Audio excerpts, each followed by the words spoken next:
Hello, right, welcome everybody. Good afternoon, good morning, wherever you are. Good to see you all again. Don't forget, as always, don't forget that we are recording. So if you don't want your face or your voice to appear on the recording, please turn yourself off, as it were, because you will be on YouTube forever otherwise. A few parish announcements.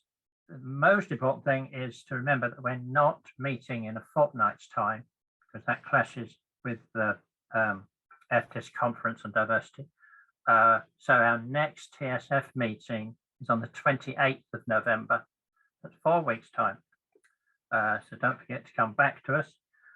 We've got at least 2 interesting papers for that session, one on Cumbrian hunting songs from Mary Emmett, and Katie Howson on pubs, collecting and singing in pubs in the 1940s. So both of those will be worth coming back for. But don't come back in a fortnight because you won't find us. But in the next couple of weeks, there's lots of things going on. There's the Roy Palmer Memorial Lecture on Tuesday, this Tuesday coming, Tuesday the 2nd of November. Now, Martin's going to put the links up in the chat for these that I'm about to announce. So the Roy Palmer lecture is Jeremy Hart. The lecture's called Brother Workman, and it's about occupational and trade folklore. So don't miss that. It's going to be worth going to. The next thing on the Wednesday, the 10th of November, 4 o'clock, Martin and I and Grace Toland from Irish Traditional Music Archive have been asked to run a seminar on archives, using archives. Archival research in traditional song. So that's Wednesday, the 10th of November, 4 o'clock. All of these are free, of course, up to now. And then there's the Vaughan Williams Memorial Library conference, all-day conference, Saturday, the 13th of November. Diversity in folk. So there's enough there to keep you busy. Steve, can I just point out the Roy Palmer lecture link and the EFDSS conference link are both to the booking pages. The link for the Limerick seminar will take you straight there because it's a webinar. Right. You don't have to book, you just sign in, and Steve will just remind me when it actually is. What the date? Which one we talked about? The archives one, 10th of November. Starting at 4 o'clock. Excellent. The Wednesday. So I think it's a Wednesday, somewhere around there. Anyway, so that's enough of the notices. We'll go straight on. What's the time? 4:10. We're very pleased that this week we've got 3 people who haven't spoken to us before. It's always good to see old friends, but one of the points of this forum is to encourage other people to talk to us, people we haven't seen before or haven't seen for many years. So we have Derek and Bob and Sam in that order. And as usual, questions at the end of each presentation. So we're going to go to Derek first of all. Everybody. Peter, right. Yes. Hi. I see a few faces I recognize, but quite a few that I really don't. So that's great. I gave a version of this to the tune of 2 hours a few weeks ago, and that seemed to go by in no time. So 20 minutes, do the speed dating version. I'll see if I can cram it all in. I mostly am a folklorist interested in what I would call non-singers. Just to give you a little intro on my work, what I mean by a non-singer, primarily I've been studying a family in Western North Carolina, distantly related to Frank Prophet. This is the Bear Clan in Avery County, North Carolina. I had come across a few recordings for the Library of Congress that some members of the family had done. Many more were locked away. Through COVID, it took quite a long time to get these recordings, but I eventually did. And what occurred to me when I was studying this family, which was one of the first significant chunks of folk life research that I'd done in an Anglo-American sense. I've done some I've had some background in Indonesian and Thai music in the past, and I've worked with Frequency Asia and things like this. But for the last couple of years, it's been an Anglo-American preoccupation. So as I was working with these recordings that I've obtained, it became very clear to me that these were people that just happened to know these songs, but didn't otherwise perform them. So when I say non-singers, this is kind of what I mean. They're not people with a performance repertoire, like someone like Frank Prophet. So this became really fascinating to me. I thought that it was kind of a vital document of American culture, that these songs were sung with such variety and so vitally, and there were so many of them within families. And as I kept digging through the Library of Congress archives and other repositories, it became clear that quite a few families exist in the American South, particularly in the Appalachian Mountains, that have this kind of category where they don't perform, but they nonetheless know dozens of songs. So this ended up looking like going down there I'm in Connecticut, I'm in the north of the United States. So I drove down to North Carolina and visited with some of the descendants of that first family from the Bear Clan. I'm going to play some audio examples, but I think for organization's sake, I'll save those kind of towards the end before the questions. But I want to give you some background on my ideas about collecting and about what I look for. So predominantly my research has been North Carolina centric, and I've really been looking for these, what I call non-singers, again, just to use that term, something I've coined. So it's largely been focused around this one family, except that it's fractaled out quite drastically in the last year.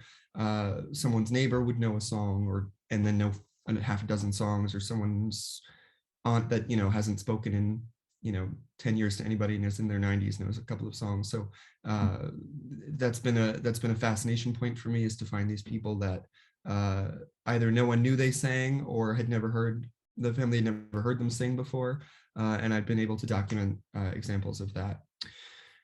Then I got an opportunity to go to the north of England this summer, and I was there for 4 months. And so some of my preoccupation while I was there, obviously, was to see if I couldn't find a mirror in the heartland of what had ended up coming over to America, because obviously a lot of the songs sung in the Appalachian Mountains are Anglo-American ballads. So they existed in England first and were brought over. This would mostly mean like the child ballads or older folk songs of that nature. So I actually was able to see Steve Gardam one of the first weeks I was in York. And he was encouraging, if skeptical, that I would find examples of these older ballads just kind of sung by these non-singers. But I was somewhat undaunted, so I started out, and one of the things that occurred to me, if I'm looking for longer living informants that might know songs, I ought to try retirement communities and nursing homes. So that's one of the first expeditions I took.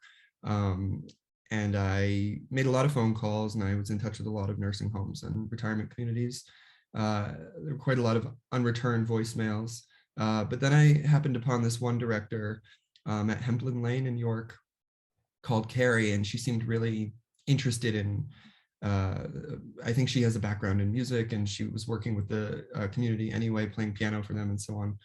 So she brought me in, and I sat down, and I had a really weak coffee, and I was staring out at this tenants meeting that they were having. And she was getting me cream for my coffee or something. And she comes out and she says, "This young man is going to sing for you." And I looked around the room and I said, "Well, actually, it was sort of the opposite. I was hoping you all would sing for me." So there was a bit of an awkward silence, and I basically explained what I just explained to you, that I was after people that might remember songs from before the advent of modern media, radio, television, and whatnot. And if they might know some songs from their childhood, what could they share? And they sort of broke off into unorganized discussion amongst themselves, twos and threes. And I sort of waited. Then this one little woman was sitting like right up front, and she had to have been about 4'2". And she said, "Oh, my sister and I used to sing this one song with our mom." And she came out with this song that I'd never heard of before, and I had kind of a hard time tracking down, called "I Wouldn't Leave My Little Wooden Hut for You," which seems to be a parody I don't really understand where the song came from. It seems to be a parody of a different song, but it was kind of popular on gramophone discs in the 20s and maybe a bit earlier. So she just decided to sing that song in this meeting hall, and I had to scramble to get my recorder turned on, but she did the whole thing in its entirety, and that was kind of amazing. Not much else came of that tenants meeting, but I was able to go into a couple of rooms individually in this community, and the director was certain that the one tenant they had that was 102, their oldest tenant on the property, was bound to know some old folk songs because she had been born in 1919. She sang "The Man Who Broke the Bank at Monte Carlo," so that was a music hall song. So what I experienced was something that has been kind of apparent to me for a long time, which is that had I started collecting maybe 10 or 20 years ago, the given eldest generation would have been born 1898 to like 1905. But as I've come to this 15 years later than that, pretty much the oldest informant you're going to meet was born in 1919, 1925. So you already have the influence of gramophone, music hall, radio, TV, and modern media, which is not really what I'm looking for. It was interesting, but it wasn't really what I'd hoped to find. So that was my first major expedition. The second one came when I went to visit sort of a mutual folk friend of mine. I went and saw Will and Pippa Noble on their farm in Shepley. And Will obviously is a singer, not a non-singer. But I'd hoped that he might know something outside his repertoire. And he remembered a really tiny fragment of the Hangman's Tree or the Prickety Bush that his uncle used to sing when he sat on his knee riding tractors when he was 2 or 3. He just basically remembered the chorus and sang a bit of that for me. But the fact that I could find a child ballad that still sort of existed in someone's memory before radio and TV was kind of great. What kind of occurred to me though, as I was looking for these things is it mostly seems to be local, slightly more modern folk songs, and certainly music hall songs that are in people's memory and repertoire, not so much the child ballads. So why that is, I couldn't say. When you go down to the Appalachian Mountains, you get people with great aplomb describing their memaw and how they learn songs ear to knee, as they call it, sitting on their people's knee and the false night on the road or whatever. It doesn't seem to exist in Northern England too much as far as genuine learned tradition goes. So I found that kind of a curious thing, that it sort of emigrated off the motherland and it's now in the mountains, but isn't so much where it began. The other thing I did was go to a couple of pub sings. People obviously knew ballads there, but again, I think they were kind of a rehearsed tradition. So it was kind of interesting for me to dig into these things and be, kind of wind up a bit empty-handed in as much as the ballads were concerned. So it was an interesting experience. For brevity's sake, I'm going to try and play a few audio examples of what I've just discussed, and maybe we can go into questions. This isn't nearly going to cover everything I would have hoped to have explained about my practice, but all right. So I'm going to share my screen. Oh, Martin, you've disabled screen sharing.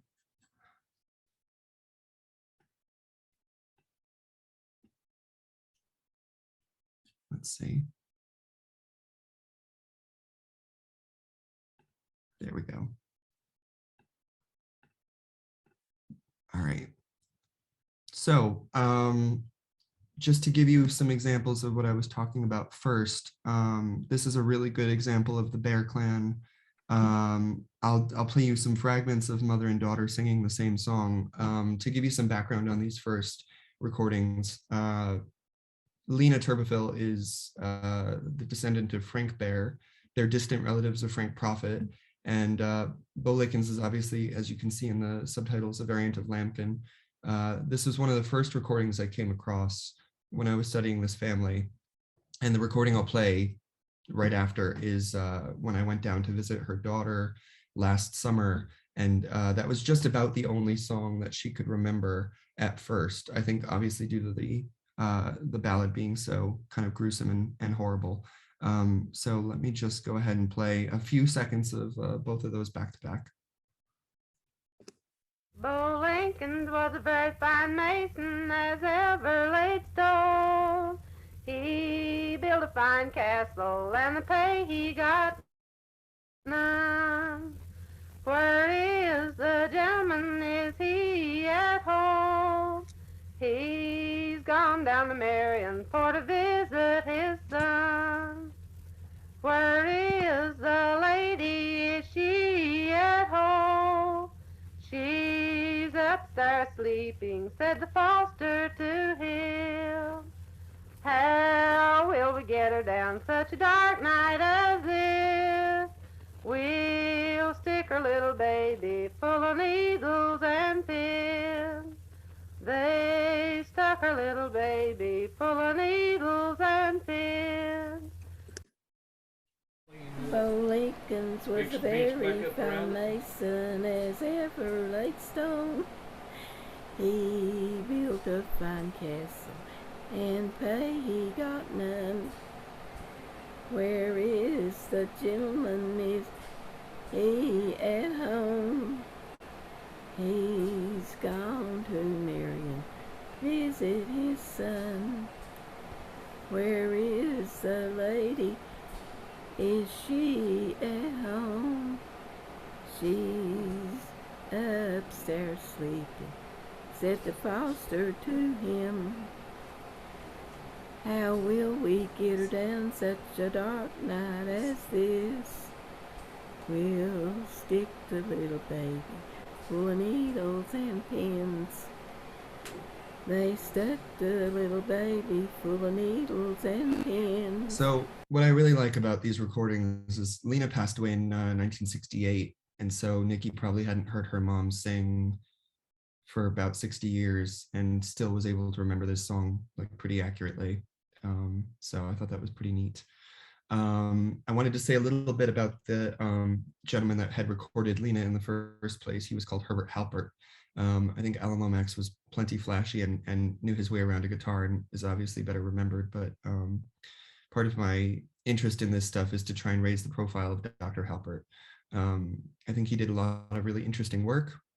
He isn't as well remembered. I'm slowly working on that. So this recording of Nikki and the one I'm about to play below it come from a little compilation I did on a label called Death Is Not the End. It's called Last Wisps of the Old Ways, and I can put a link to that in the chat at some point. But slowly I'm trying to raise not only Lena's profile, but Dr. Halpert. One of the things I enjoy so much about his approach to field collecting and what I try and remind myself to do when I go out in the field, he was full of questions. And I also feel he was pretty experimental in his methods. So as you're about to hear in this next recording, he had Lena and Lena's sister sing Blackjack Davy, and rather than get kind of a sterile or full recording of the ballad from each sister, well, it'll become apparent what he had them do. Remember that Blackjack Davy, and then we'll ask your sister to go on with the rest of it. Just start it, and then we'll stop, and you go on and go ahead, just to the tune you know, though. Blackjack Davy come riding through the woods, inquiring for a lady. And then you don't remember the other words there. All right, now you want to begin it just in your own tune and just the way you remember it. Well, as much as you do. The next I remember is the... Yeah, well, to start from there. How old are you, my pretty little miss? How old are you, my honey?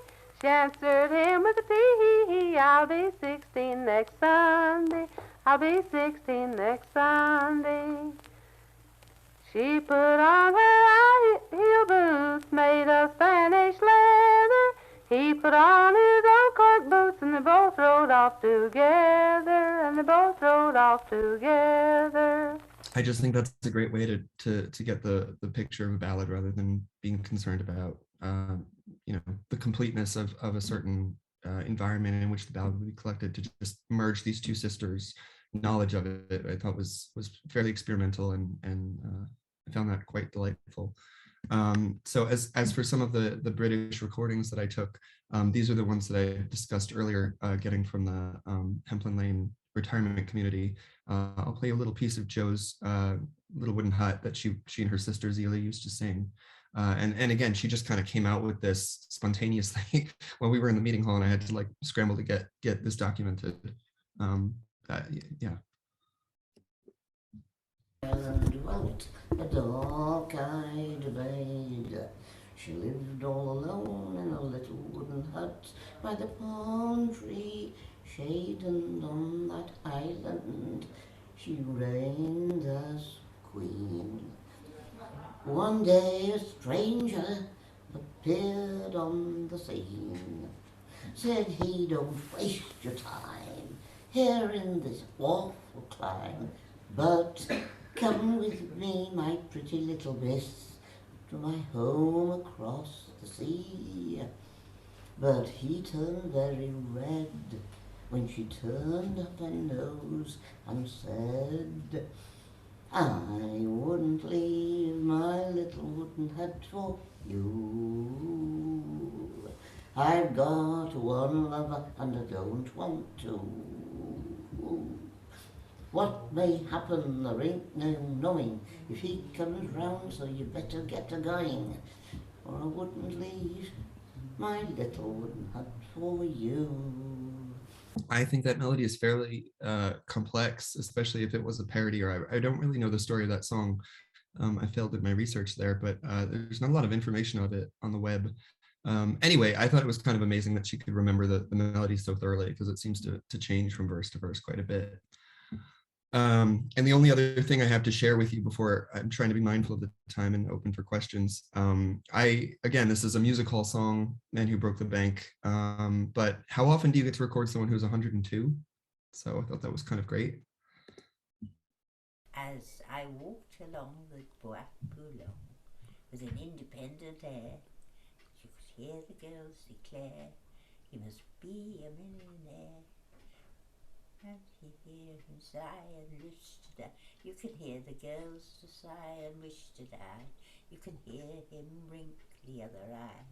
That's the man who broke the bank of Monte Carlo.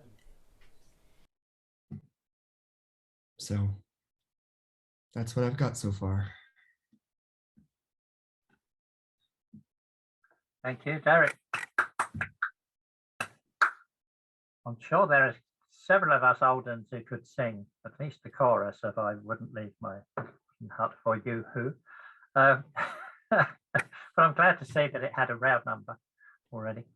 And I agree that Herbert Halpert needs to be recognised and championed, as it were. And one or two people on this call who knew him.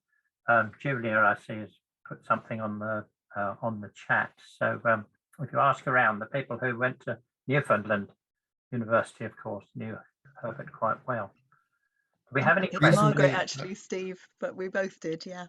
I've recently also been in touch with Jonathan Roper, if anyone knows. I think he lives in Estonia now, and he has been pretty encouraging on the Halpert front. So yeah, I mean, Alan Lomax has his archive YouTube channel.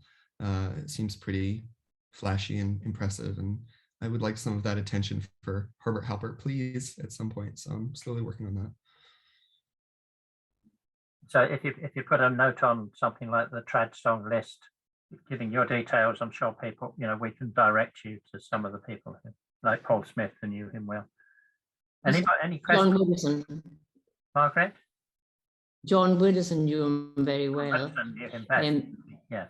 John Woodison in Sheffield, yes. He was my professor for about 6 years. He was very strict and a superb field worker. He was a very interesting man. He used to bring those recordings to class on red acetate discs and play them. I've indirectly been emailing Widdowson through Janet. I think takes down his phone calls and puts them in an email. So that's been great. He approves of the compilation, which was wonderful. Nobody got their hand up yet. Got to say, people, if you want to put your hand up, you do it down through. I think Kate has her hand up. Katie is waving. Hi, Katie. Hi. Nice to meet you, Derek. I sort of saw your work on Facebook or something. I think I knew that what you were looking at, and I think you're very brave to come on here and tell us that you didn't find anything that you were looking for. Really, 'cause we all have those experiences, but we don't always come and tell people about them. So, and I think as with Steve, I've done collecting and so on over the years, and I wasn't surprised that you didn't find what you were looking for, really. Because we're not anything like as remote as the people you were visiting in America. I think that's the key feature. But those people you were visiting in America are of the same sort of age that they would have had radios and maybe televisions. I don't know. I'm interested to kind of turn it around and say, how did you find the people that still, it's amazing to me that people anywhere in the world, but in America, a big civilization, that people still know those songs in 2021. That's what's amazing to me. Well, I did have with Lena's daughter, we had many conversations, and she slowly started to remember more songs. And then one day she said, I know that song everyone sang in the movies, Frankie and Johnny. And I said, well, did you get it from the movies, or how do you know it? And she said, no, I'd heard it before that. So she made a very clear delineation for me that she'd heard it, through an oral tradition rather than modern media. So I think both exist, and obviously the big A in the room, authenticity, comes into play. Sure. But anyway, for me, she was staunch that it had come in before. Mia Farrow sang it in that Agatha Christie movie or whatever. She knew it just to know it. But how did you get these are descendants of known singers already, are they, that you were talking to? I'm just interested in how you found your leads, because obviously it's much more difficult when you're in an area that you don't know so well to track down those leads, and you probably didn't have long enough to do that. I have to thank COVID, because I was all set to just bundle all the Library of Congress recordings up and take them home, and then I couldn't visit the archives, so I ended up poking around on like Find a Grave and Ancestry, and I ended up getting connected to Carlos Hicks, who was Lena's grandson, just through either the Library of Congress gave me a directory or it was a phone book, I don't remember. And Carlos's wife Diane is Marshall Ward's daughter, and Marshall Ward is a Jack Tales teller descended from Sammy Hicks and all those Jack Tales tellers in North Carolina. So that was sort of my starting contact, and it just kind of spread organically from there. So are those people still living within a relatively isolated community where those songs have been passed down then? Is that what you're saying? To some degree, I think more than you would get in England. I mean, there's like no space in England for it's very populated. So obviously this stuff has been put through a sieve, but it's still, I would call it remote, certain places. The town I visited, population 536. So, can we move on remote. then, please? Brian's got his hand up. You're muted, Brian. Brian, you're muted. All together now. Okay, I'm here now. I was trying to go so fast that I forgot to unmute. Number one, I really like your concept of the non-singers. I think that's something we all need to bear in mind, since many of our iconic recordings of traditional singing over here are from people who were actually conscious performers. Second one, I would agree with Katie that you might have needed to take your time capsule back something nearer 50 years to hear maybe some of the kind of child ballads you were looking for.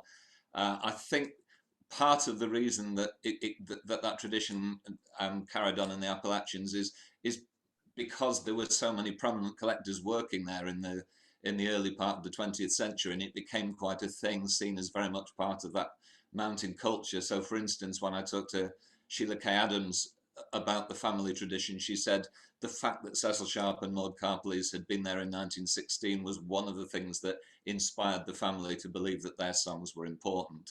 And lastly, I'd just like to say, when precisely were the songs recorded? I'm guessing it was Watauga County. Have you looked at presumably Frank C. Brown stuff and the Warners and so on? Oh, certainly, yeah. Part of the there's one little recording of Frank Prophet on this compilation I've curated, and I made sure to get Jeff and Garrett's permission just to get all. I mean, Ed Prophet is still on email, and he was happy to give permission, but just to get all my T's crossed or whatever, I reached out to the Warners. Most of my listening is done through Max Hunter, the Wolf Collection, the Mary Celesta Parlor Collection, Frank Clyde Brown, and so on. I don't listen to a lot of other compilations of this stuff. I like to go on the online repositories because I think that's where you get the treats, not the scrubbed up, stuff. So I was delighted that this label actually let me leave the ragged edges of conversation and interview on either side of the songs. I think normally they'd get chopped. So I was happy that the songs got more of a context on this compilation where you could actually hear what was going on in the room, and someone encouraging someone to pull their chair closer and sing into the recording machine or whatever. So I'm after more of a not only non-singers but also non-artifice kind of recordings. I want it to be pretty plain that it's actually a field recording and not a we have the Kingston Trio, for God's sake. We don't need more of that. So yeah. I agree there. We must be very quick. Judy next. Be quick if you can. Okay, Derek, quick question. Where in North Carolina? Was it Watauga County or was it in Ashe? Avery County and Watauga County. Thanks. Yeah. Margaret, last question from Margaret. Also muted, Margaret. Yeah, just very quickly, I wondered if you ruled out coming to Scotland to look for singers, because after all, the Scotch-Irish that had their origin in Ayrshire would have taken a lot of these ballads with them. And actually, Herschel Gower identifies a huge percentage of Cecil Sharp's collection as being Scotch ballads. I've been in touch with the Glasgow Ballad Workshop. So it's the next time I'm transatlantic again, it'll be, I'm going to, I don't think they were quite ready due to COVID and everything with their meetings, but the next time I'm over in the UK, I'm going to definitely spend some time in Glasgow because I've wanted to go to Scotland since I was small anyway. So it'll be a dream come true no matter. Might have to go further north than Glasgow. Go further north, onto the borders. Okay. Yeah, thank you. All the best.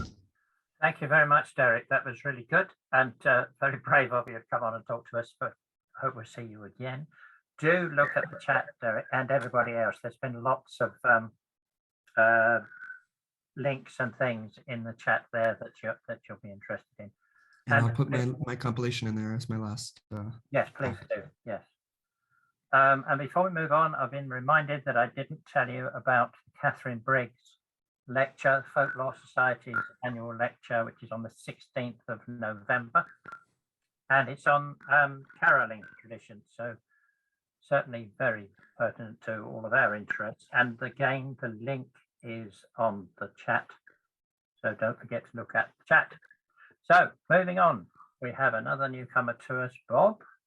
Are you still there, Bob? Yes, I am here. Yes, I'm here. All right, I'll share my screen. Thank you.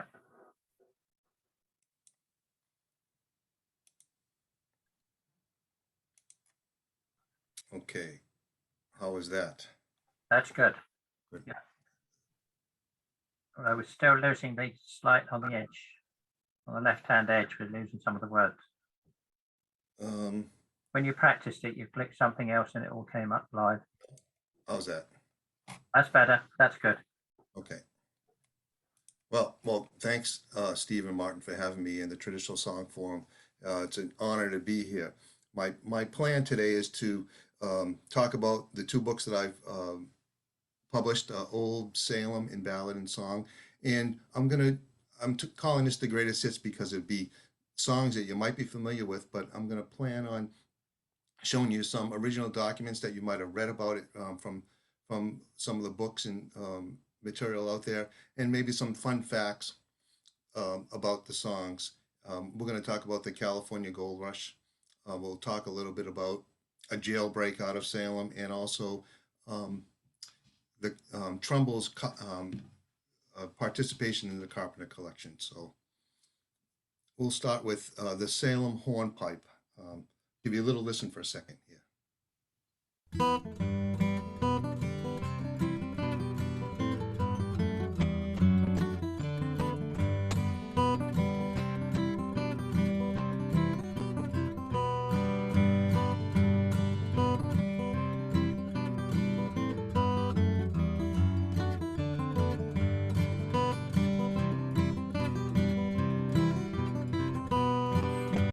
Well, that's the Salem hornpipe. It was written by Patrick Gilmore, Irish immigrant who came to Boston around 1850. In 1855, he moved to Salem, and was the leader of the Salem Brass Band for the next 4 or 5 years. The Salem Hornpipe was part of this larger collection, On the Road to Salem Quickstep, which Gilmore wrote in 1853. And this hornpipe, which is a popular contra dance tune that's played today, was embedded in this larger piece and pulled out and published in the Ryan collection. So that's Gilmore. Salem, Massachusetts, as a lot of people know, is about 20 miles north of Boston on the coast. Just for a little context here. The first song I'll talk about is I Come From Salem City. Pretty popular song that really is still sung today in a lot of cases. It was first sung on this ship right here, the Barker Eliza, as it left Derby Wharf here in Salem. This is a map of Salem from 1820. Derby Wharf, as you see there today, is still there today, and people use that. It's where the Friendship is docked, and people walk on there all the time. The Barker Eliza was owned by John Bertram, a very successful businessman and sea captain and merchant in Salem in the 1840s and 50s. He made a lot of his money in the gold rush by sending ships. Well, at that time, Salem's harbor and shipping was kind of slowing down because most of the shipping was going to the bigger ports of Boston and New York because the ships were getting bigger. But Bertram made a lot of his money by selling supplies and gold seekers to for the gold rush.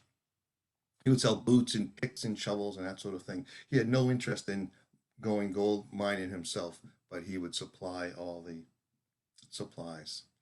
This is Bertram's mansion on Essex Street in Salem. Towards the later end of his life, he donated the mansion to the city of Salem for the Salem Public Library. Here's a picture of the library right here. You can see the fountain that Bertram had put up. It's still there if you look at the old postcard here. This is you can see the back of the addition of the library. But the red and white flowers are the colors of the flag that Bertram would sail on each one of his ships as they sailed out of Salem. And it's still planted there today by Bertram's descendants. Going back to the Eliza, there's an article from the Salem Observer saying that at the moment of casting off, a trio of passengers appeared upon the quarterdeck and sang the following humorous ditty.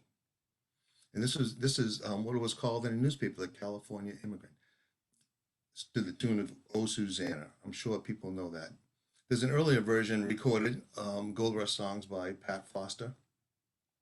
And a friend of mine, Bill Smith, longtime Salem resident, moved to Maine a couple of years ago, unfortunately passed away in 2020. But right before he passed away, he recorded a version of this for me. And I'll just play a little bit so you have it in your head.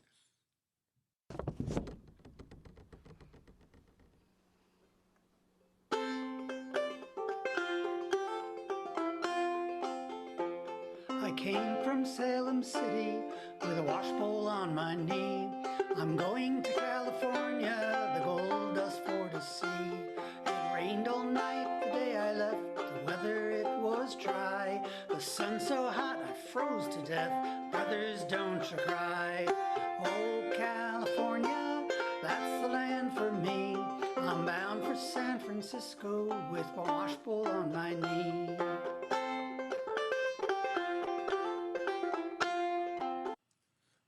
So that was Bill Smith singing it.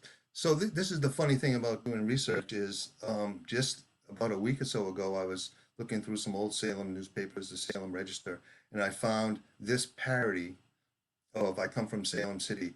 A gentleman wrote it, put it in the newspaper, and the chorus goes, sung to the same tune, "Oh Susanna, oh California, you're not the land for me. I bound and left my washbowl I had upon my knee." So it's a new version of this song that I found.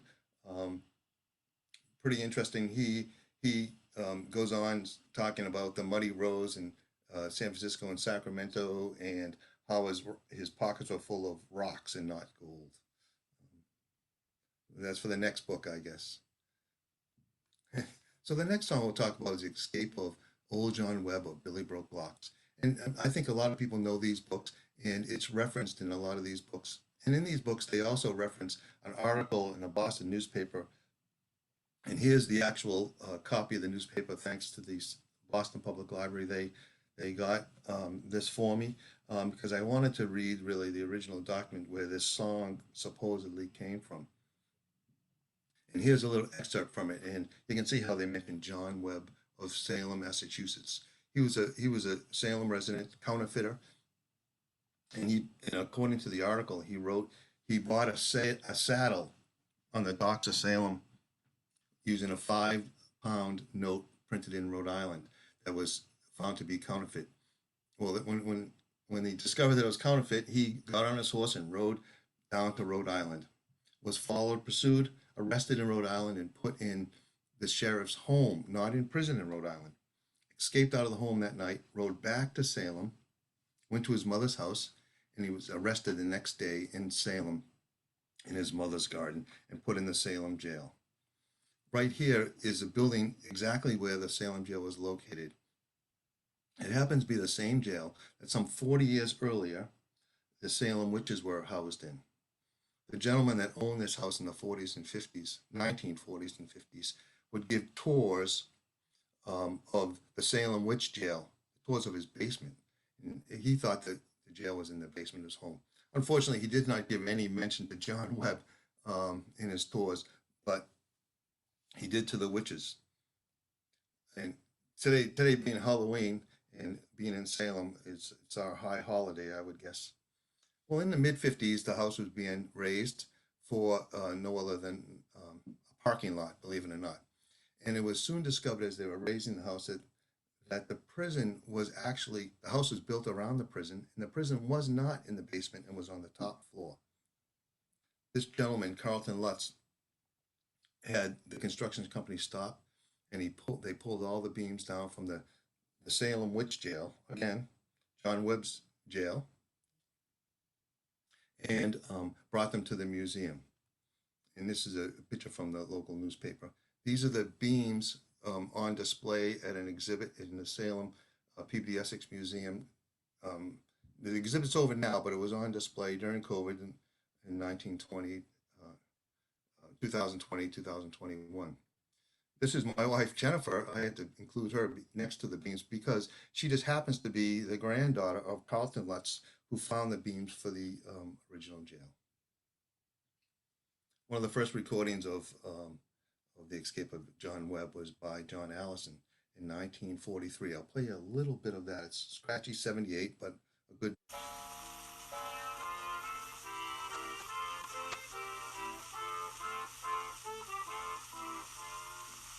There were 9 to hold the British ranks and 5 to guard the town about, and 2 to stand at either hand and 1 to let old Tanner out. There was The Kingston Trio, believe it or not, I know that was mentioned earlier about the Kingston Trio, but they also recorded a version of Billy Broke Locks, or Escape of John Webb, in 1960. And John Robertson, I think people all know John Robertson, he graciously recorded a version for me for the CD that we put it on during COVID. I think it was May 2020. I'll play again a little bit of that so you hear John's version.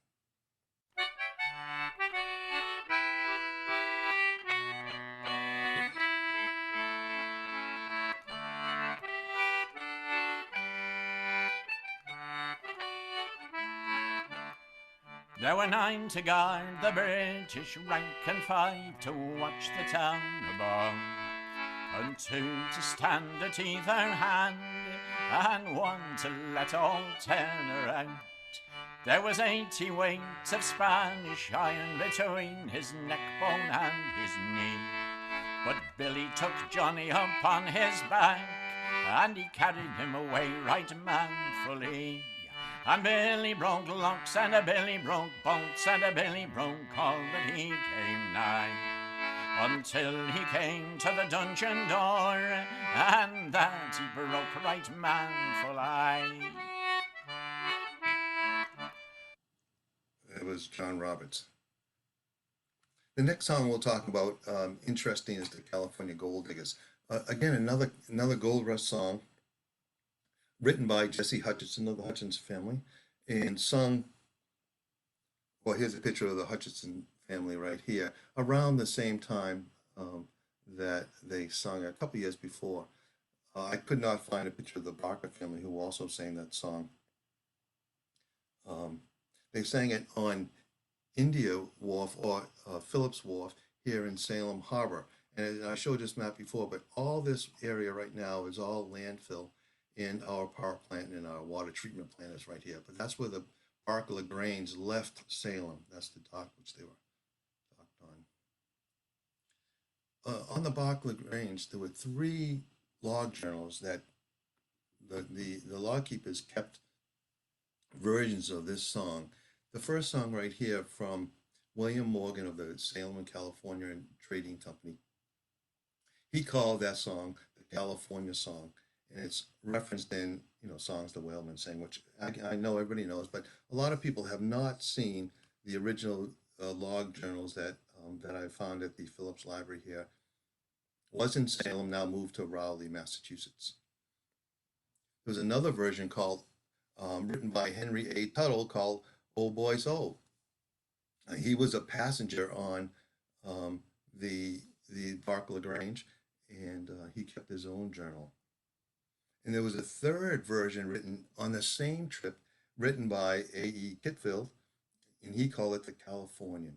Now, I'm wondering if they talked to each other, decided to, how did they decide to rename the song, each song, and because their versions are pretty much all the same.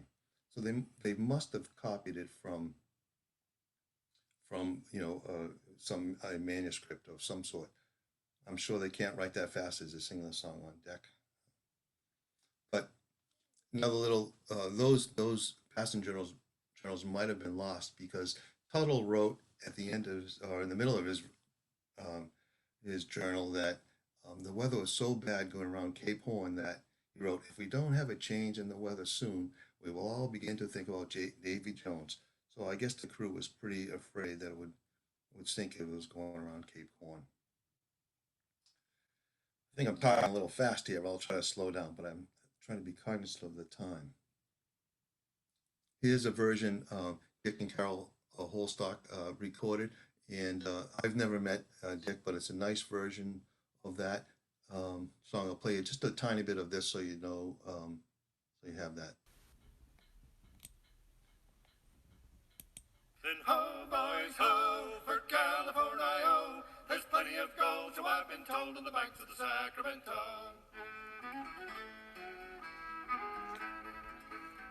We've formed our band, we're all well manned, the journey afar to the promised land. The golden shore is rich in store on the banks of the Sacramento shore.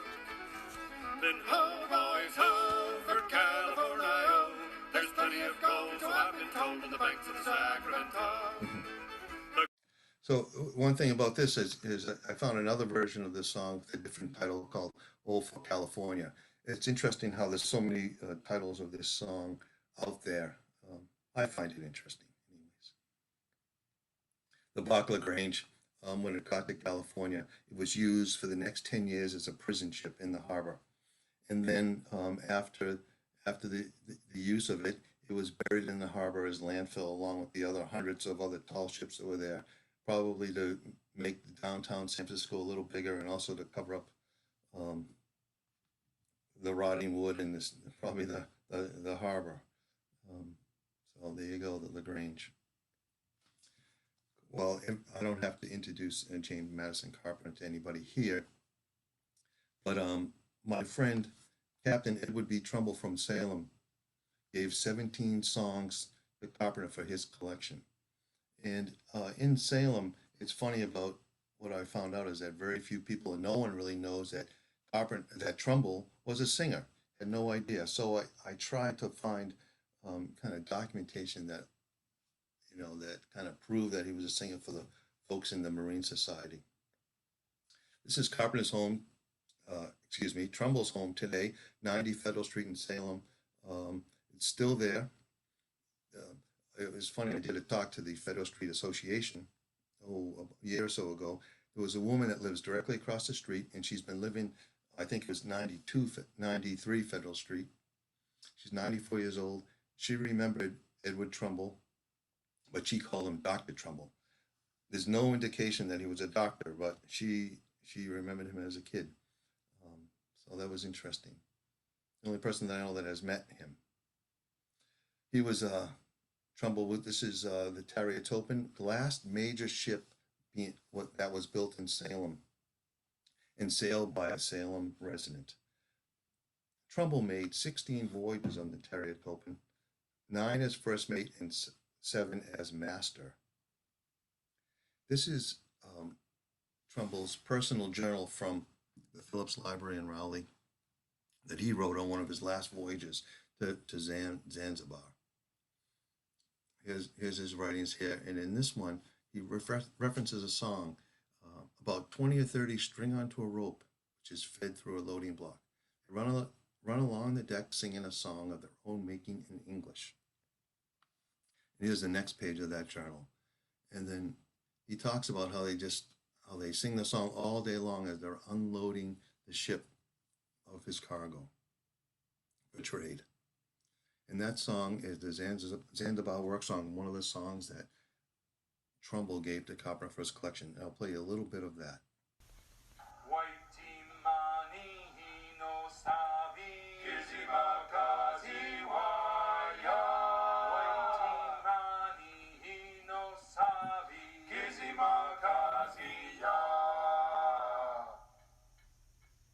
Zanzibar Work Song.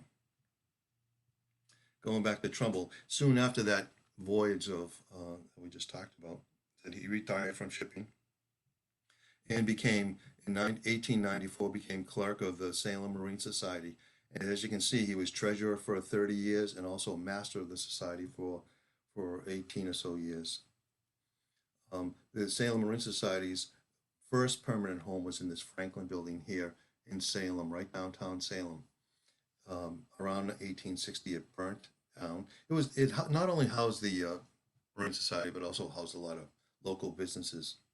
But it burnt down in about 1860 and replaced by, they call it the second Franklin building in 1862. Also the same pretense. It housed businesses plus the society's meeting and gathering place. In 1921, the society was celebrating the 150th year anniversary of the society's existence. And here's another reference to Trumbull. Trumbull is leading the societies through the celebration. And at the end of the day, again, this is the menu of the celebration. And at the end of the dinner, they all sang Whiskey Johnny and Sally Brown. And so they all sang songs together. But this is one of the only references that I could find in the Salem Marine Society's documentation that he actually led people through song. His Copper's transcriptions of Trumbull's version of Whiskey Johnny. And here, these are my friends Peter and Audie Souza. They sang a little kind of ditty, a little small version of this. I'll play a bit so you know. I think people do know this song. Whiskey is a life of man, whiskey Johnny. I drink whiskey while I can. Whiskey for me, Johnny. I wish I had some whiskey now. Whiskey, Johnny. I'd tip her up and down she'd go. Whiskey for me, Johnny. So Peter and Audie lead a local shanty group called Three Sheets to the Wind here in Gloucester, Massachusetts, a little north of here.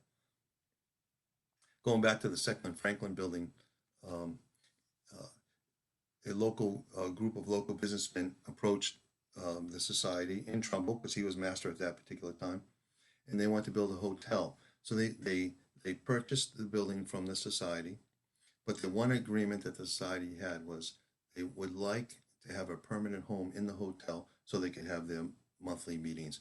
The businessmen agreed to that, and they built this Hawthorne Hotel. Trumbull oversaw all the drawings and the architectural drawings of their room, and is his signature on the lower right-hand side of Trumbull's approved architectural drawings of the interior of the Salem Marine Society. He oversaw it so closely because it resembles the captain's quarters of the Tarrier Topin, the ship that Trumbull was last master of and sailed on for over 20 years. So he oversaw that whole process. This is another picture of Trumbull in the middle here from an article in the Boston Traveler about the Marine Society. And another song that Trumbull gave to Copperfield's collection is Tom Pepper. Now, Tom Pepper was probably the most unusual song that Trumbull gave to Carpenter. And Bob Walser did a lot of work, as you know. I don't have to tell you folks this is in researching the Carpenter collection, and he actually recorded the version of Tom Pepper on a CD, Outward Bound. I'll play a tiny bit of version of that. Naval action once engaged, we fired away like fun with a round of grape and canister shot. The battle it was won. When the fight was o'er, we mustered hands. A stranger mustered too, and although he was on board of our ship, he was not one of our crew. Me titty for all de roll de roll, me titty for all de ray. Do me titty for all de roll de roll. Do me titty for all de ray. That was Bob Walser singing Tom Pepper. You know, in my research, I kept hearing about these New York Times articles that Carpenter wrote. So I went hunting for them, and I think there were 4 articles total. I found 2 of them, and I was hoping that Carpenter would mention Trumbull in some of the conversations in some of the articles. He didn't mention Trumbull by name that I can find, but he did mention a few of his versions, and he transcribed some of Carpenter's versions in a couple of the articles here. So that was good to know. That was good to hear. And to conclude, this is Trumbull's birth record at the City of Salem's Records, and also his obituary in the Boston Post. He passed away. So there you go. There's Trumbull. Well, there you go, folks. Thank you very, very much. I appreciate that. I think I went a little fast, but I tried to get in my time frame so there'll be enough time for questions. And thank you, Steve and Martin, for having me. I appreciate that. Thanks. Okay. Thank you, Bob. Excellent. Well done. Lovely. We do have 5 minutes for questions. Bob, the one where you had 3 different versions of the same song on the same trip. Yeah.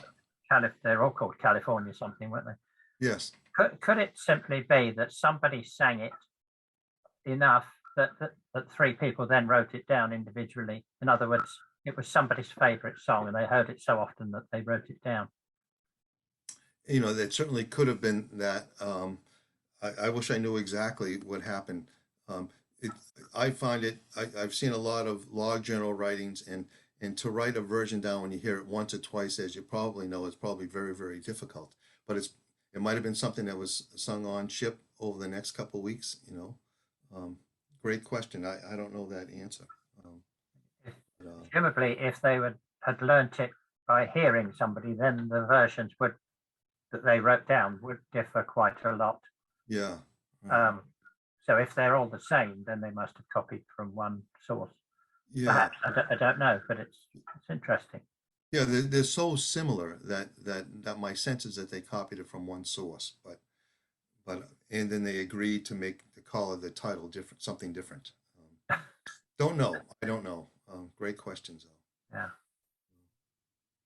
Do we have anybody else got their hands up? It always seems a bit strange to me that Salem is so, I mean, it's the opposite side to California. Steve Gardam has his physical hand up. Yeah, Steve, you should know better. Put your hand up properly. Steve, after you. Steve? You're muted, Steve. Clicking the wrong bit. I was clicking the wrong bit. Okay. You didn't actually mention when you were talking about the escape of old John Webb that, I mean, the whole, every single word there was from Accio Caulfield, the child ballad. but I'm sure you're aware of that. You know what? I just skipped over that, and I All right. but Okay. yes, there is a version very similar. That's right. Yeah. There's no doubt. You know, I think I don't know if you mentioned this, Steve, about the ships leaving Salem. We are on the opposite side, but in our harbor, a lot of the ships were becoming idle in the late 40s and 50s because shipping was leaving Salem. So I think they just decided they could fill the ships up and send them to California, and that's why they went. You know, So just a business opportunity. I think it was. Okay. Yeah, I know Bertram made his second fortune shipping supplies to California. Okay, thank you both. Last one from Lisa. Lisa now. Yeah. I was hired to sing Johnny broke John Webb. Billy Yeah. Bob Block for the Libertarian National Convention, and I think in about 1970. And they were interested in it because he's called Old Tenor. Right. And they sort of thought of him as a champion of good currency as opposed to counterfeit currency. Do you know why he was called Old Tenor? I don't have that exact answer, but he was a print master and known as a counterfeiter here in Salem, believe it or not. Right. And I think at that point, every colony was printing their own money. I think Spanish silver was very, very popular in the colonies. And plus, I think the English wanted us to use their currency. So I think there was a lot of fighting going back and forth, you know, what currency is legitimate and what isn't. You know. But you don't know what specifically the No. nickname Old Tenor I was think about. no, I think tenor is just no. Why that came about, I don't have that exact answer. No. Okay, thank you. Oh, Great. Thank you, everybody. Thank you, Bob. We're going to move on to Sam, our third speaker for today. I can't see you on. Oh, there you are, Sam. Hi there. Hello there. Over to you. All good and unmuted. Okay. Thank you. Very good day for me. I've seen a whole number of faces here that I haven't seen for donkey's years. It's really lovely. Okay. M. Richards. I gave my talk a silly title, really, a short piece of vocal music, usually with words, which is a dictionary definition of the word song. But I think you'll see, I hope so, by the time I've finished, that I'm using it here with a degree of irony. Where to start? Folk song, as we know, is a compound word. Traditional song is 2 words. Folk song used to be 2 words. What they have in common is the word song. We often debate, particularly folk, but traditional as well. You know, are they valid terms? What do they refer to? What do they not refer to? And so on and so on. Those long discussions, which I'm very often part of. And yet we assume that we know what song is. We never actually look at song and ask what that is. And that's what I'm hoping to do here. There has always been song, or at least there's always been singing. There was a really interesting article in the Neuroscience Journal in 2017 that held that the story of music is the story of humans. That's a quote, but I would rephrase it as the story of singing is the story of humans. And that is a view that is supported by none other than David Attenborough, who actually once suggested that Homo sapiens comes into being as a vocalizing animal. And although the line between cries and grunts and imitations, animal imitations and whatnot, and song can be quite thin. But at some point, these noises do become song. So what we can say is that song combines in one utterance language, words, and tones, which is music. Now, words are concrete and specific. They refer to something, but there is no specific meaning to a B flat or an F sharp. So putting them together is actually a very special form of alchemy. For example, I can recite a line of song to you, one that you'll probably all know. Come all you wild and wicked youths, wheresoever you may be. Then I can wordlessly sing a bit of tune to la, la, la, la, la, la, la, la, la, la, la, la, la, la, which is Walter Pardon's tune to Van Diemen's Land. These are two quite different experiences. To hear just the words, to hear just the tune, and they are processed differently. When you put them together, words and tones communicate together in a very special mix. Come all you wild and wicked youths, wheresoever you may be. And of course, we're all going to say, yeah, there's three different experiences we've been presented with there. Words, music, and words and music. Now, this simultaneity of words and tones is actually a more profound matter than it may seem, because according to Stephen Mython, who wrote an extraordinary book called The Singing Neanderthals, and this is a quote, there is a clear separation between linguistic and musical capacities in the brain. And then later on in the same book, he says, the neural networks that process language and music have some degree of independence from one another. So the specific and the abstract, the verbal and the musical, that's what we're dealing with in song, and that's what the brain deals with all at one and the same time. Now, I suggest that there are three very general levels on which singing and song may work. These are firstly what we might call a species trait. And this is a term that's bandied about in Marxism quite a lot, but also by biologists and chemists. All I mean by that is something humans always do.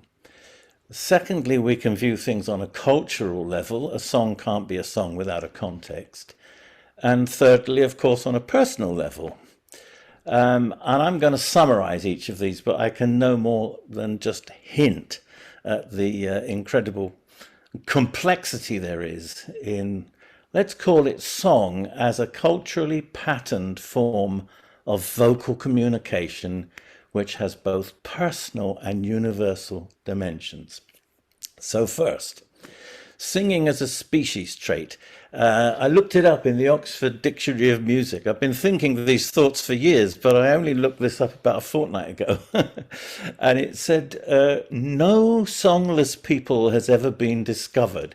Now, we do sometimes hear of groups that are said to be exceptions, like the Puritans of the 16th and 17th century. We're told they had no music. That's not true. They had vocal music. They may have disapproved of instruments in church for worship, but they had vocal music. Why else did the Mayflower Puritans of 1620 take with them a psalter, the Ainsworth Psalter, lots of psalm tunes, unharmonized psalm tunes, where they presumably sang them. That's the reason they took them. So Puritans didn't ban music, they banned instruments, and they had lots of song. And the same thing, strangely enough, is true today of the Taliban. There was an article in the New York Times by a Taliban leader who said, music is forbidden in Islam. Well, it's not. The Taliban has, yes, they have executed popular singers. Yet jihadi hymns and chants have an enormous currency, and they are songs. I've not personally heard them, but I've been reading what John Bailey has to say about this, a great expert on Afghanistan's music, and it's quite clear. So let's first of all look at song as a species essence, if you like, species being, things we always do. Singing, on one level, is a form of ordering our responses to the world around us and therefore to the world itself. And to order, of course, is to control in some way. We humans, it seems, have a proclivity for patterning. Maybe it's sometimes called a desire for symmetry. Within our own bodies, of course, we contain patternings, we contain symmetries, we contain regularities, heartbeats, walking, running, breathing, and so on. And out of these patterns, we make vocal sound. We make the rest of music too, but we make vocalizations which have repetitions, near repetitions. These become metrical verse forms, metrical shapes, and so on. And when we sing, this form of ordering is done by the voice, which of course comes from within our own bodies. In other words, it comes from an invisible place. We don't usually see our vocal equipment. If we do, there's something wrong.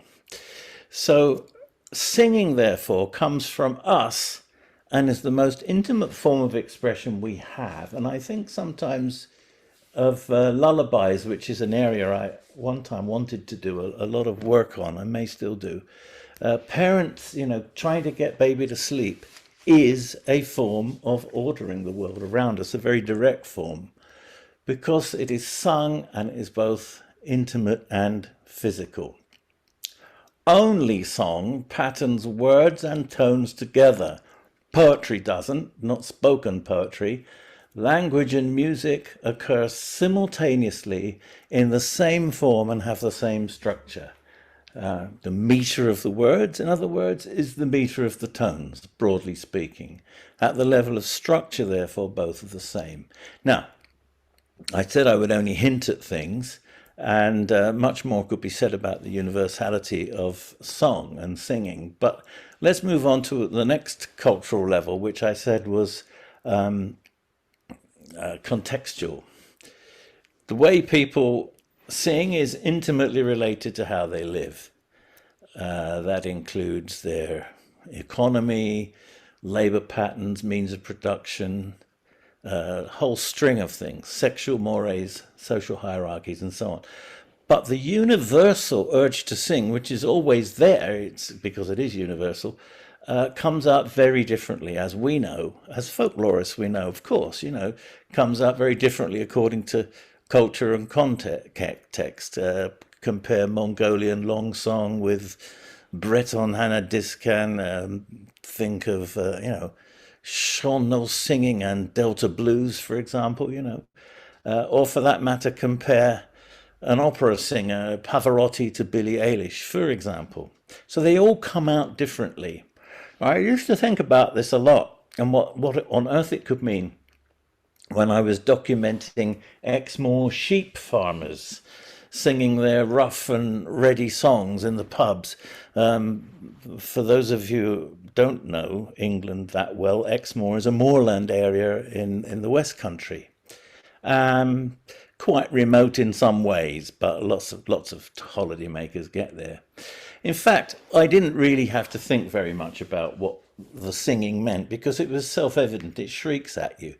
These singing sessions celebrated local identity, they articulated values, they created community and identity, and they did so through song in an instantly recognizable local style. Interestingly enough, I think I once very misguidedly took a bunch of Exmoor singers only 30 miles away to another pub that I knew somewhere, and it was quite noticeable that the people in this other place in Somerset sang in a completely different style. I never would have thought it, but there it was, quite different. Songs, of course, can also envision, they can suggest futures, conservative futures or radically different futures, even merely by selecting songs as like a passive listener to recorded music. We all do this. Talking about envisioning I think sometimes about socialist anthems, arise ye starvelings from your slumbers, union miners stand together, and so on. A radically different future, or through both the words and the music, something like Jim the Carter Lad for a more conservative, settled view of the future. What's sort of fascinating me at the moment is the way songs' meanings can be quite complex and even incognizant. Let's just illustrate that. In the southern states of the USA, for example, ideas about climate change and the environment until very recently were definitely not the most popular view. If they were acknowledged, it was sometimes quite dismissively. Yet, after Hurricane Katrina, there emerged a whole subgenre of flood songs. Now, I'm pinching this a bit from my wife, Lona, who is American and is currently investigating these songs and has recorded one or two singers who've written their own songs, of course. And we are now wondering, of course, what effect more recent weather events may have had on this new genre. But what is clear is that these new songs discuss beliefs and anxieties which may only exist generally on unconscious levels. In other words, song may, doesn't always, but may articulate matters that are unacknowledged or even consciously dismissed. Song doesn't necessarily mean what it appears to mean on the surface. It can bypass stated views or truths. Okay, I'm getting through this very quickly. Onto my third general level on which song and singing works, which is the personal level. And I'm only going to give one example. I could have given thousands, but there are obviously loads. Where do I start with this? I knew Ewan MacColl quite well. And he once told me that traditional singers pictured their songs in their mind's eye. And he cited an interview he did with the Irish singer Joe Heaney as evidence for this. So I decided to try this on singers I knew at the time. I asked one very good singer, Bill Hingston of Dittisham, who we all called Pop, near Dartmouth in Devon. I asked him what he saw or imagined when he sang various songs. He didn't envisage anything in the stories of the songs at all. Actually, when I asked him about his songs, in the case of every single song, there were no exceptions, Pop recalled the person he learnt it from. So like for his father, for songs he learned in his childhood at home, and then there was a guy called Sammy Coombs, who was a fisherman on the River Dart who sang the lobster song, and then there was a stone quarryman who learnt songs in the Indian Army, and so on and so on. Every song intimately was related to somebody, and he'd come out with these very long descriptions of these people too. So it became crystal clear to me that pop singing was a personal way he had of celebrating important people in his life. Interestingly enough, there was a reverse side to this, because this vivid identification, very generous, I think, identification with others, made Pop himself into a huge personality. It reminds me a little bit of Stanislavski in the theatre, you know, self and others, a good logical moment for logical motivation for performance. Okay, this was quite exciting. Did this apply to other singers? It did not. I was really disappointed. I tried this with the next singer I tried this with was a guy from Hampshire called Bob Mills. He was a herdsman, brilliant with cattle, and he didn't remember a single person he'd learnt songs from. And furthermore, he didn't picture anything in his mind's eye either. Oh, bang went my theory. Until, this is very fascinating. I was fascinated by this anyway. When I listened back to my interviews with Bob, something else became quite important. I began to hear the questions Bob was answering, which were not the ones I was asking. And that showed something quite different. He believed his songs were all true, factually true. He discussed the song Balaclava. Incidentally, he preceded that by a wonderful recitation of the Tennyson poem, The Charge of the Light Brigade. But as far as he was concerned, he discussed that song and the poem in terms of historical truth. That was true of every song, well, nearly every song. It was even true of the Derby Ram, as far as he was concerned. Now, how on earth could that be true?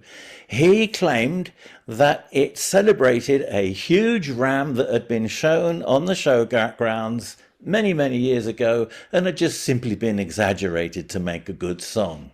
Okay. There was also a reverse side for Bob. He loved nonsense songs. It's almost as if you need a safety valve, you know. And I began to call these strong identifications singers' keys on the basis that they could unlock the singer's values and ways of relating to life in general. And you nearly always needed detailed interviews to see these things. There was a lovely guy in East Devon called George Edworthy, very jovial. And it was quite clear from interviewing him about his life that he had this sort of sense that he'd never quite got what he wanted in life. He was very frustrated. He told me the story that he left farming, he left the farm to join the army because he was fed up with working with horses. And the first thing that happened to him was that one of his superior officers heard that he was a good horseman and he needed a groom. And you didn't argue with your superior officer. So George ended up doing something he didn't want to do. And he had this kind of, it was quite an amusing, it went down well in pubs. His sort of sense of humour was that people always ended up covered in shit. It was really like he had jokes like that. They were disgusting, some of them. Or he sang that song, Sweet Violets. I'm trying to remember it. My brother Bill's a footballer. He played for the Tiverton Twits. Sometimes he's covered in glory and sometimes he's covered in, you know the song, right? His signature song was I'm a Mortal Unlucky Old Chap, which is about a man for whom everything goes wrong. It was very much a projection of George. And yet, as I said, George was a very jovial soul. I started to try this on various singers. There was a lady in Stockton-on-Tees in her 70s called Mary Duffy, who knew loads of songs that I'd never heard before. And she talked about her father non-stop. So when I asked her about a song, and she said, well, that was one of my dad's. And then she'd go on about her dad and, you know, and what he did and how he played with her and her sister. So her songs, her repertoire and her singing of them was simply a celebration of him. Although the kind of the opposite side was there as well, because she never left her mother out of her narrations at all. Then I think of... another case of this was Dick French, an Exmoor sheep farmer who specialised in a Chaucerian vulgarity that could reduce an entire pub to helpless laughter. And his key was a very interesting one because he loved chaos. He loved the way his songs rendered people helpless. He absolutely adored it, you know. And yet at the same time, he had an ability to keep order, and I used to go around the moors with him in his tractor and at shearing time and so on. I watched him, and that was his life. It was chaos out there, and he had to keep order. And then finally, I'll refer to Walter Pardon, who's a name that will be known to most of you, I think. And I wish I could do a whole talk on Walter, but in short, his key was history. He was fascinated by the past, and he talked about the past all the time, his own past and the uncle that taught him songs. And if you asked him about a particular song, I remember asking him about Van Diemen's Land, and he went into a whole local anecdote about someone who had been sent there, who actually came from the same village as Walter. The history was so much. So I remember going to a little second-hand bookshop with him in North Walsham, and I don't know what I bought. Walter bought a book, a very academic, scholarly study of poaching in that part of Norfolk where he lived, which was nearly all tables. I mean, it was not bedtime reading. And Walter said, "Oh, this will be just the ticket." He took it home. He was fascinated by it.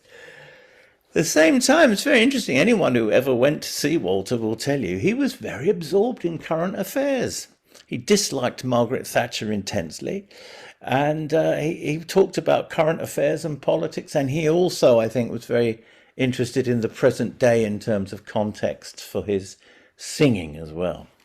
Anyway, it did occur to me that the idea of these sort of motivational keys could be applied to all performers in many art forms, and probably to myself as well, but that's another talk, I suppose.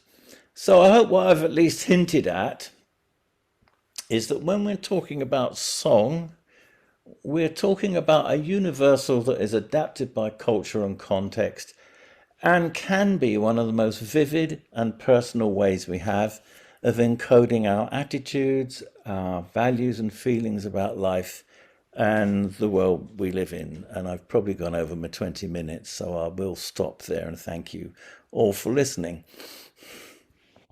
Thank you, Sam. No, you didn't go over. It was perfect timing, actually. Oh, was it? Very good. Yes, well done. All three of you have been very good this week. So you mentioned a book called The Singing Neanderthals. Yes. Have they made a CD? I don't know. I'd like to hear. I'd like to buy that one. Anybody got, now when I say raise your hand, I don't mean wave at me because I can only see some of you on the screen. You have to go down to reactions and click on raise your hand. You know the rules. Come on, behave yourselves. Anybody got any questions for Sam? John Baxter's first on the list. Hi, John. Yeah, just a couple of comments. It was a really interesting talk and had me thinking about things I've thought about for a long time. One thing I would say is human beings have evolved to have an exquisite sense of being able to identify each other, both the way we look and the way we talk. And so what we perceive as a species as being vastly different in terms of the way people look or the way people sound to other species would sound almost identical. And that isn't to deny the importance of that stuff, but it's just, I think it's something it's important to be aware of, that what we see as being vastly different are actually incredibly similar. So when we see different singing styles and so on, and your discussion of singers' keys for me reminds me of educational theory in terms of learning styles.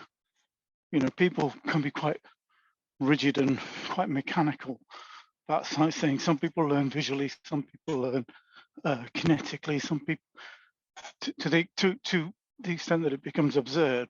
But there is something in the idea that because of the plasticity of the human brain, there isn't one way that human beings absorb information, and different people with different life experiences absorb information, which might be songs in very different ways.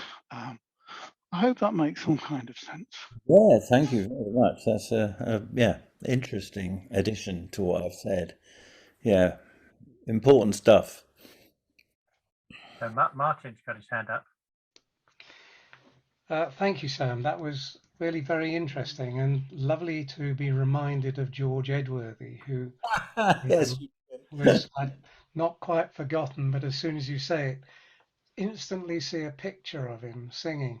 And that demonstrates another thing, that you remember singers as well as the songs in that way. But what I wanted to ask, sort of slightly related, you talked about hearing a song sung differently 30 miles apart on Exmoor. And I'm sure you mean more than just accent and dialect. Could you say a little more about what difference it was that you actually heard? Yeah, the group of singers that I knew very well on Exmoor, and there were 2 or 3 sort of key singers and then lots of others, I think they really only ever sang in pubs. And they may have actually sung in very noisy pubs. And so they developed this habit of over-pitching. And this is just one thing that I noticed, which meant that when you got to the high notes in a song, sometimes they sort of struggled or bawled or whatever, you know. And I noticed that in the other community, it wasn't actually off Exmoor, it was Minehead. So we're going from near Linton to Minehead, which is probably not 30 miles. But the singers over there didn't do that at all. They were much quieter. They were more sort of reflective singers. And one of the Exmoor singers, Dick French, said to me on that occasion, he said, he wasn't really enjoying himself, and he was saying, they're not like us, they don't sound like us. And I thought, what does he mean they don't sound like us? But they didn't. They didn't have this very loud, thrusting delivery, and they didn't join in each other's choruses as much, and that's another thing I remember. I'm sure there was more, Martin. This is many, many years ago, actually. But I could definitely see what Dick was saying was that they weren't the same. And actually what he wanted to do was get off early so they could catch a last pint back at home, you know. Thank you. That's great. So Lisa, well, it doesn't look like Lisa on my screen. Lisa Null or Charlie? Yes, actually, we each have a question. Right. Mine starts off with a question about mnemonics. When you listen to language, it's processed in a different way than most other parts of the brain, and that you, for example, a talk like this goes through a separate processing thing. And I remember the content, but not this particular way in which you spoke. On the other hand, song enters a different part of the memory and processed differently, so that even in cases of dementia, it's one of the last things that you hold on to. And that songs become a mnemonic device for remembering things. And I wonder if that impacts on your thoughts. And then I'm going to hand it over to Lisa after you answer that. Well, I'm sure that's true. And anybody who's done any work with elderly people, especially in care homes, will have probably found, as I've found, that people who don't speak much or even may have difficulty in speaking can actually usually sing. I've never gone into that, and never even asked myself why that is, but it's very familiar to me that happens. I'm not sure if that's exactly what you mean, but yeah, sure. Okay, my question, it's not so much a question as an observation. Most of my work has been about, as far as collecting and working with source singers, has come from the United States and also from Newfoundland. And particularly Irish Americans or people who have a strong sense of their immigrant past. And for people of that sort, very often the songs have, especially if they pass them on to their children, or in the case of Sarah Cleveland, passing them on to her her wonderful granddaughter, Colleen Cleveland. You hear again and again that Colleen says that her grandmother wanted her to sing the songs, has learned because they were passing on a piece of recorded history. And as I work with modern Irish Americans who are immigrants, they want to sing the songs as memories of the old country or history of the old country.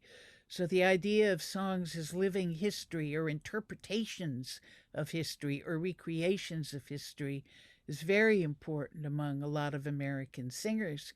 And the other thing that I learned working with some of the Cajuns, but also getting to know a lot of the sort of source singers that I got to know, like Almeda Riddle or what have you, which echoed my own approach to songs, is they're often looking at what the songs mean to them personally on a psychological level.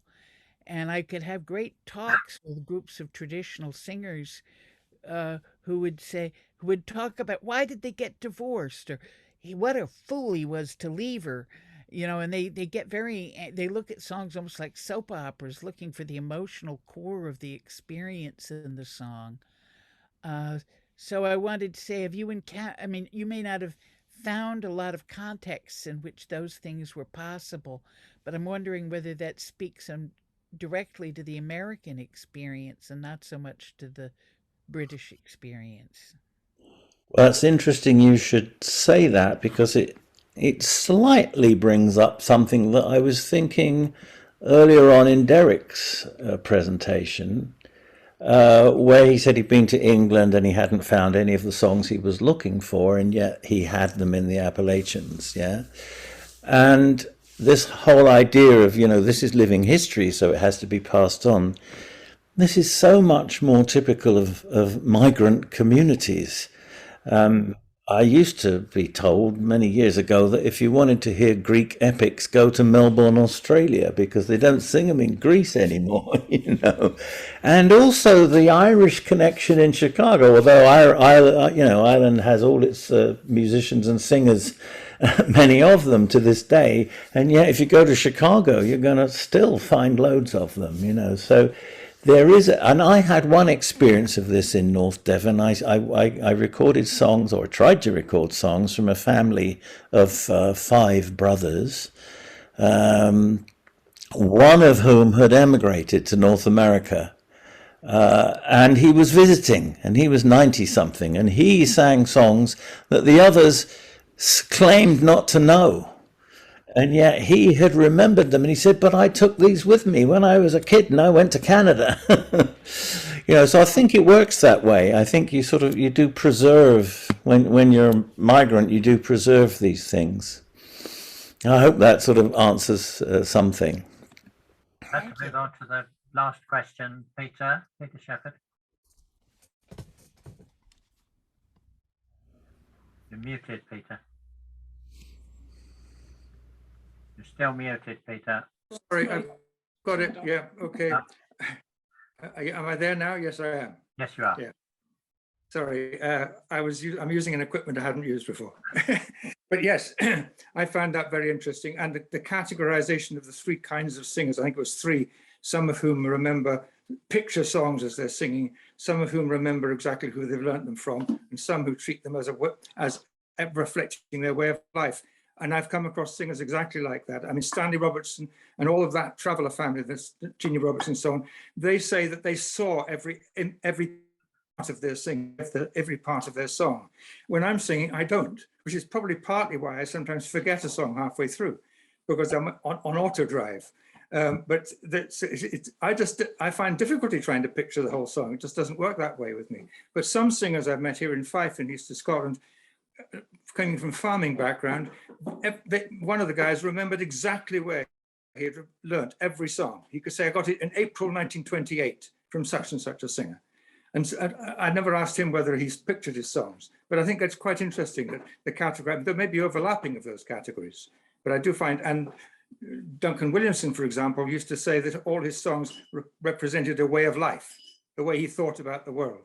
Yeah. So I think that's very interesting, analyzing the 3 ways that you put of analyzing people's attitude to their songs. Thank you. Yeah. Yes, thank you for that comment. I think it's probably an area I would love to do more research into, and encourage other people in their field work to ask those questions. Whether you ask them directly or whether you hint at them is another question as to how you do it. But I think it gives us some really clear idea. And I think it's very easily applicable to traditional singers, I mean, one could probably do it with a rock singer or a jazz singer, but I think it's very clear in this case. Anyway, yeah, thank you for that comment. Yeah. Right, ladies and gentlemen, we've got to wind up now, although no, I've got a question for Sam. You mentioned earlier on the idea that music and words come from different parts of the brain. Is that right? Yeah, that's what this guy Stephen Mythen says in the Singing Neanderthals. That's the Singing Neanderthals again. How do you spell his surname? Mithen. And it's, I haven't got a note here of when that came out, but anyway, it was in the 1980s, I think. I'm sure I can find it for Singing Neanderthals. Can't be many.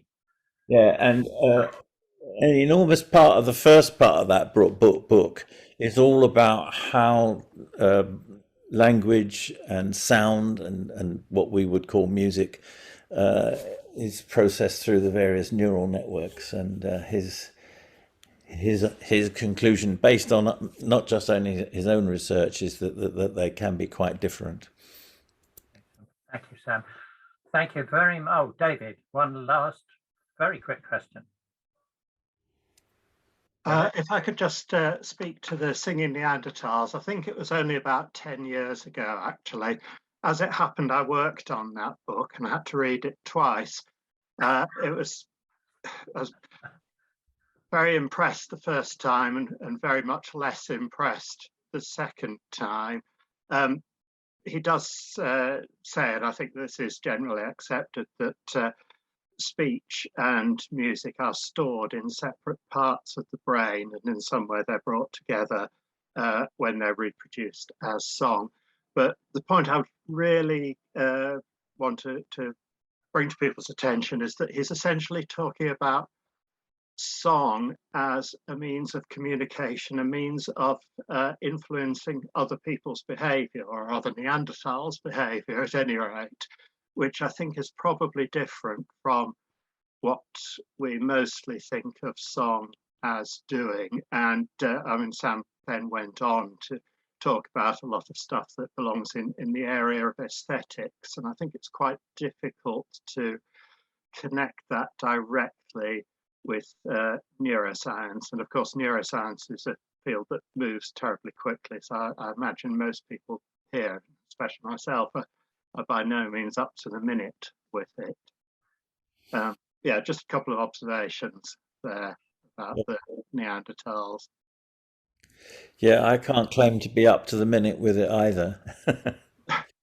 No, I don't think as folklorists we're often up to the minute, are we? Anyway, ladies and gentlemen, thank you very much for joining us today.